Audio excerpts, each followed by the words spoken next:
Hello guys, welcome to everybody in my channel. प्यारे बच्चों, प्यारे साथियों, जैसा कि कमेंट्स के अकॉर्डिंग बच्चों की प्रॉब्लम्स है, सर पास्ट परफेक्ट टेंस और फ्यूचर परफेक्ट टेंस को एक बार क्लियर कर दीजिए, क्योंकि कॉम्प्लेक्स सेंटेंस को बनाने में कुछ दिक्कत से उन क्लियर को हम करते हैं। बेटा, पास्ट परफेक्ट टेंस और फ्यूचर परफेक्ट टेंस के कॉम्प्लेक्स सेंटेंसों को हम एग्जांपल्स के थ्रू क्लियर करते हैं। एग्जाम्पल नंबर 1, मेरे घर पहुंचने से पहले वर्षा हो चुकी थी। प्यारे बच्चों, एज ए एग्जाम्पल्स में आपके सामने ब्लैक बोर्ड पर लिखा हुआ है, मेरे घर पहुंचने से पहले वर्षा हो चुकी थी। दो वाक्य हैं, मेरा घर पहुंचना और वर्षा का होना। लेकिन जब दो वाक्यों के बीच में पहले अपूर्ण शब्द आया हो तो पीछे वाला वाक्य हम पढ़ेंगे वर्षा हो चुकी थी।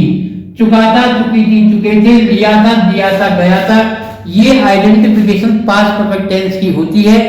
जब चुका था, चुकी थी, चुके थे, लिया था, दिया था, इस प्रकार के शब्द आए, समूह आया हुआ हो और वाक्य बीच में पहले अपूर्ण शब्द आए, तो आपको ध्यान देना है कि जो कार्य सबसे पहले समाप्त होता है उसको पहले पास्ट परफेक्ट में बनाते हैं, फिर पहले की अंग्रेजी लगाकर नेक्स्ट वाक्य को हम पास्ट इंडेफिनिट बनाते हैं। लेकिन इसी प्रकार समझाने के लिए पीछे वाले वाक्य को, जब दो वाक्यों के बीच में पहले अपूर्ण शब्द आया हो तो पीछे वाले वाक्य को हम पास्ट परफेक्ट बनाएंगे। वर्षा हो चुकी थी, इट हैड रेन्ड, फिर पहले की अंग्रेजी आएगी बिफोर, और मेरे घर पहुंचना पास्ट में आई रीच्ड होम। क्योंकि आप जानते हो कि पास्ट इंडेफिनिट टेंस के एफर्मेटिव वर्ब की सेकंड फॉर्म आती है और पास्ट परफेक्ट टेंस की हेल्पिंग वर्ब हैड और वर्ब की थर्ड फॉर्म। यदि ये वाक्य फ्यूचर परफेक्ट में हो, मेरे घर पहुंचने से पहले वर्षा हो चुकी होगी, जैसा कि इसका आइडेंटिफिकेशन है, चुका होगा, चुकी होगी, चुके होंगे। और फ्यूचर परफेक्ट टेंस में सिर्फ बिफोर वाले वाक्यों का प्रयोग होता है, आफ्टर वाले वाक्यों का प्रयोग नहीं होता। अभी मैं इस वीडियो में केवल बिफोर वाले वाक्यों को समझा रहा हूं और आफ्टर वाले वाक्यों को नेक्स्ट वीडियो में हम क्लियर करेंगे। तो जब दो वाक्यों के बीच में पहले अपूर्ण शब्द आया हुआ हो और पीछे वाला वाक्य यदि हमारा फ्यूचर परफेक्ट का है तो पीछे वाले वाक्य को फ्यूचर परफेक्ट बनाएंगे। इट विल हैव रेन्ड, तो will have shall have verb की थर्ड फॉर्म, फिर पहले के में जाएगी बिफोर, और ये वाला वाक्य जो होता है मेरा घर पहुंचना, ये प्रेजेंट इंडेफिनिट में बनाया जाता है। ये ध्यान रखना है आपको। फ्यूचर परफेक्ट में future perfect plus before plus present indefinite.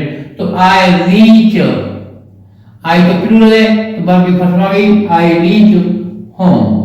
ये हमारा पास्ट परफेक्ट और फ्यूचर परफेक्ट के बिफोर वाले वाक्य में डिफरेंस होता है। यदि कोई वाक्य इस प्रकार से आया हुआ है कि मैं यह कार्य पहले ही समाप्त कर चुका हूंगा, पहले ही, तो I shall have already finished this work before, बस।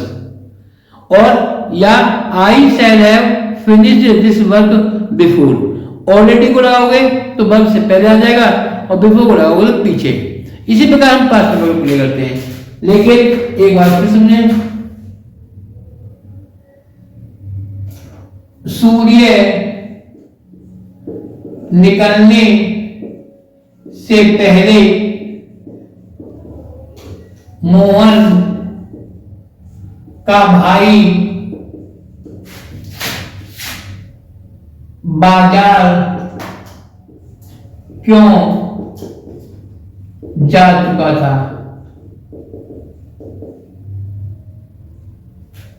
अब दो वाक्यों के बीच में पहले शब्द आया हुआ है और पीछे वाला वाक्य हमारा इंट्रोगेटिव है, तो पीछे वाला वाक्य हमारा कितना मिलेगा, पास्ट परफेक्ट में मिलेगा, क्योंकि पहले वाला पास्ट परफेक्ट टेंस है, चुका था है। तो भाई हैड, मोहन का भाई, मोहन अपोस्ट्रोफी एस ब्रदर, ये अपोस्ट्रोफी एस का मीनिंग होता है काकी के। आपको लास्ट वीडियो में हमने एक बार समझाया था। Why had Mohan brother gone to market,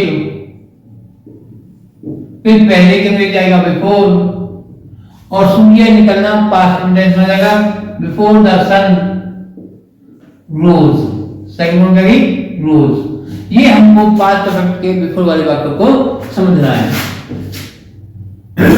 पिताजी के आने से पहले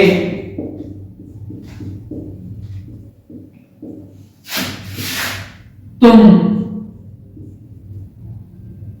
वहां क्यों जा चुके होगे।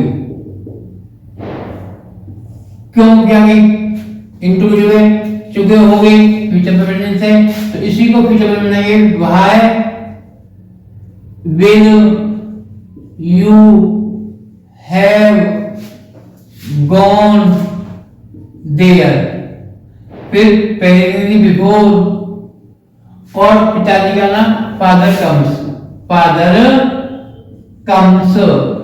तो प्यारे बच्चों, ये हमारे पास्ट परफेक्ट और फ्यूचर परफेक्ट के कॉम्प्लेक्स सेंटेंसेस होते हैं।